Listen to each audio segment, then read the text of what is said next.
Aries, welcome back to the channel. This is going to be a weekly message for the sign of Aries. Sun, moon, rising, does not matter any propensities of Aries you have in your chart. You may find messages that resonate with you. If not, do feel free to check out other propensities in your chart.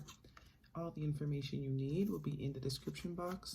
And we're going to jump right into your reading, Aries, for January 30th through February 5th. What do we have for Aries? 3 cards out, 3 more cards for Aries, please. Also going to pull a Animal Wisdom Oracle card for you at the end, as well as a Work Your Light Oracle card just to get some further guidance for the week.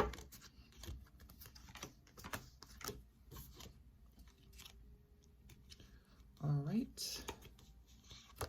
Just get my cards together here. We have your cards out. Bottom of the deck, Aries, we have the Star card. Some of you could be dealing with an Aquarius or have Aquarius propensities in your chart, but the Star card is a major arcana, the energy of wish fulfillment. So definitely some wishes could be coming through you guys this week, or potential to have some wishes coming true. Also a card of healing. So some of you may be healing from a particular situation. Could be surgery, could be, an ending, whatever it may be. So definitely some healing or wish fulfillment in this week for you, Aries. Your first card out is the major arcana, the Hermit card. Some of you could be dealing with a Virgo or have Virgo propensities in your chart, but the Hermit card is an energy of going within, kind of shutting ourselves off from, our regular everyday programming, shutting things off just so we can take some time to reflect on what we want, where we want to go. Maybe there was a situation in the past that kind of had you confused or kind of threw you off balance in a sense. Maybe in the past, and you had to withdraw. We had to go within. You had to give some space between you and that particular situation in order for you to gain some perspective or to connect with your higher self or find, the answers that you may have been kind of looking for. Your next card out is the King of Swords. Could be dealing with the air sign, Gemini, Libra, or an Aquarius, but the King of Swords is an energy of someone, usually in masculine energy, which speaks to taking action. Someone that is very clear, someone that has a vision for, the next move, what they're going to do next. Someone that is very decisive, someone with very straight to the point, kind of blunt communication. So this could be you or someone in your environment, or, you've become very clear on a situation, maybe after going within with the Hermit card and gaining a new perspective and really connecting with your higher self. You have coming out of that hermit mode with a new perspective and some clarity when it comes to a certain situation or someone. Next card out is the Four of Swords. So definitely some of you could be recovering from a surgery. This is a card that can denote to, medical procedures. So if some of you guys are having medical procedures or have had, definitely going to be healing well and recovering well with that Star card at the bottom of the deck. But this is a card of also taking a break, taking a step back, putting space between you and any sort of external, energies that may interfere with your reflection. As you can see, he's laying down there. He's meditating, he's praying, he's connected to his higher self. Very similar energy to the Hermit card. So whether this is you or someone else, or maybe it's the both of you, whatever the situation is pertaining to, a lot of reflection on both behalves. You've been doing a lot of reflecting, and whoever you're dealing with has also been a lot of, reflecting and going within and connecting to their higher selves, meditating to really get a perspective, to really maybe evaluate what it is they want, to get some sort of clarity, right? Your next card out, major arcana, underneath the Hermit is High Priestess. So definitely some higher self connection here. The High Priestess is an energy of following your intuition, being connected with your higher self, your guides, the energies at B, and really working with that energy and the unknown, mysterious aspects of life to really guide you. And coming in under the Hermit card, definitely some of you may have really strong intuitions. The High Priestess, she's kind of low-key psychic. So some of you are tapping into that maybe while in this reflective mode that you went into with the Hermit. Definitely receiving messages from your higher selves, from, the energies that be, and really closing yourself off. Definitely another energy of not speaking or not too much communication. The High Priestess, she has a very few words. So coming in underneath the Hermit, definitely there's a situation that you had to withdraw from, or going to be withdrawing from, in order to really, get another look on it, get another perspective on it. Maybe your intuition is telling you something pertaining to a situation, telling you to disconnect currently, and so that's what you're going to do. Maybe, you know, there's a lot of confusion around the situation.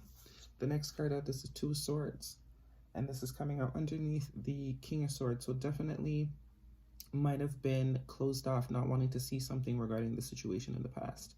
Okay, Two of Swords is an energy of being closed off, or kind of avoidance energy in a sense, not being open. As you can see, her hands are crossed over her chest, so she's not opening her heart space up. She's blinded, not wanting to see, or not wanting to maybe listen to what her intuition, represented by the moon, is maybe telling her. But definitely it seems like the universe has forced this reflective period, because if you have been, or someone around you has been, avoiding really going within and connecting to themselves to maybe make a decision on something, because the Two of Swords is also an energy of being at the crossroads. So having to choose between two things, and maybe not wanting to make a decision, or refusing to make a decision, or refusing to give clarity with the situation, especially with the King of Swords right on top of it. But if someone was avoiding making a decision or not wanting to deal with something, that energy is definitely ending, because with the King of Swords, he has a lot of clarity. He knows exactly what needs to be cut out. You could have cut out this person because of this lack of decision making, being closed off, you know, not following the intuition, especially coming in right next to the High Priestess. Your intuition might have told you to kind of step away from the situation, because someone is not in the right mind space or open to whatever it is that is trying to be established here. Your last card out is the Seven of Cups. So definitely might have been some confusion. You know, might have been some confusion, might have had too many options, whether it's you or this person that you're dealing with, or situation, might have had too many situations or options to choose from, made you a little bit confused, and that's why you had to withdraw in order to really look and reflect on what it is that you want, and what it is you want, and what it is you're trying to manifest, right? Because you can see not every option in this cup is worth investing in.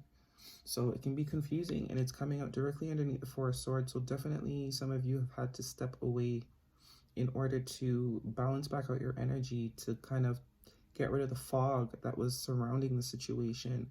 Your intuition was telling you, you know, it's not healthy to be in this sort of confusion, closed off space. So it seems like your intuition was screaming for you to step away, take some time to reflect, and to really regroup, and to really get clear on what it is that you're trying to manifest, what it is that you want in your life. You know, really meditate on that. Or there's this decision that you really need to become clear on. Or definitely could be healing from something you had to walk away from because there was a sort of stagnancy, or a lack of, or some sort of confusion, and you're maybe now healing from that, right? Let's get you a Wisdom of the Animal Oracle for Aries, please. What do we have for Aries?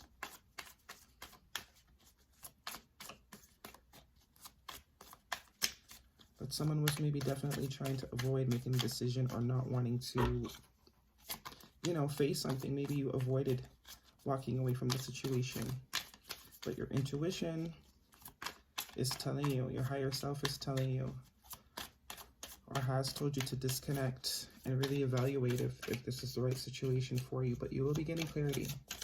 If there was confusion or fogginess around the situation, you will be getting clarity. You will be coming into clarity, okay? 21, Dove Spirit, breaks down to a 3, be peace. Definitely some of you have been guided by your higher selves, your guides, you know, tapping into your, you know, whatever you believe in, whatever invisible forces you, you know, get your I guess, support from, your unseen support from. Because, you know, the High Priestess, she is unseen support in other realms to, you know, help assist her in the earthly matters. Definitely some of you have detached, some of you have went within and got the answers that you need, and maybe deciding that you need to cut off some things. Some things are really becoming clear to you after this introspection, and you need to trust that. You also have at the bottom of the deck, Otter Spirit, you are never alone. Another energy of having, you know, unseen bodyguards, as I like to call them, having unseen forces, working with the unseen in order to guide you to the right decision in for your greatest and highest good. Let's get you a Work Your Light Oracle. What do we have for Aries? too many. What do we have for Aries, please? One card for Aries. And the number 3 is also mind, body, spirit, which is the number of this Dove card. So definitely tapping into, you know, your higher aspects, your unseen supporters. There's, you know, you're being protected, you're being guided. Okay, you got break the chain, ancestral patterns, healing, rewriting the future. Definitely maybe, you know, ending some karmic cycles, learning some karmic lessons, breaking some ancestral patterns through this healing, through this reflection. Maybe your ancestors are also guiding you. Maybe that's who you're tapping into. They're the ones assisting you, giving you the answers you need, the clarity you need. All right, helping you get out of this confusion. All right, Aries, those are the messages I have for you. Hopefully you found them helpful. If you do, thumbs up the video for me. And until next time.